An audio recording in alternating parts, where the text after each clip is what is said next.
Hi guys, welcome back to Ash Talks Basketball, and today we're doing the top 10 point guards in the league right now. My only rule is I'm basing it off only last season. With that being said, let's get into the video. Starting off with an honourable mention, I've got Darius Garland. He was great for the Cavs, but just missed out on a spot. In at 10, I've got Jamal Murray. He was great for the Denver Nuggets this season and was a big part of why they won the championship this year. He's on this list primarily because he just leads to winning. He always shows up in the biggest moments in the playoffs and helped the Denver Nuggets overcome teams like the Miami Heat and the Los Angeles Lakers. In at 9, I've got Tyrese Halliburton.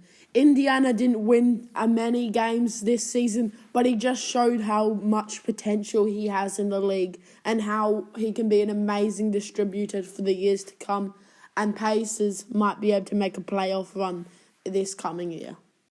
In at 8, I've got James Harden. He's always a great player, and he's been an all-star for the last few years, but he just can't stay consistent in the playoffs. He can't get a roll. He had one game where he got 45 points, but you just need to be consistent in the playoffs, and I think that was a big part why the Philadelphia 76ers couldn't get past the second round.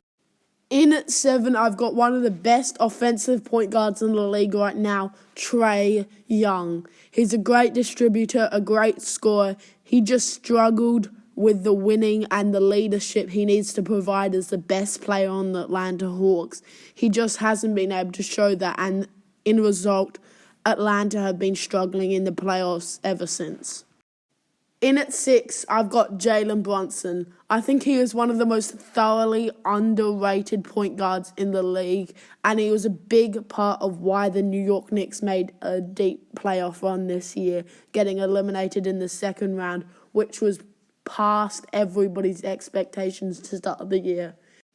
In at 5, I've got Damian Lillard. He was great for the Blazers, dropping 71 points in a game. He just can't win games, and it's not because of him, and that's why he demanded a trade. We might see him on a different team next year, and I'm looking forward to seeing playoff Damian Lillard hopefully coming very soon. In at 4, I've got Ja Morant. He might be out for the first 25 games, but he is still one of the most athletic and explosive players in the league. Although 25 games out at the start of the season did negatively impact his score, he's still going to be great for the Grizzlies alongside the new addition of Marcus Smart.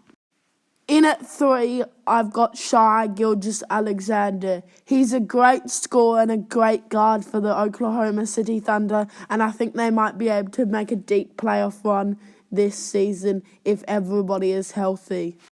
In at 2, I've got Luka Doncic. He might be the best player in the league, statistically probably the MVP. He just can't win games. Him and Kyrie Irving just couldn't finish it. They had one of the worst ends to a season, falling down to the 11th seed and just couldn't get it working. If he can win games, he can be the MVP. It's as simple as that. In at 1, I've got Steph Curry, the best three-point shooter of all time, dropped 50 in Game 7 against Sacramento, and it was just a downright amazing season for him, and he will continue to dominate throughout the league for years to come. And that's all I have for you today. So thank you for watching the video. Tell me your list down below and have a nice day.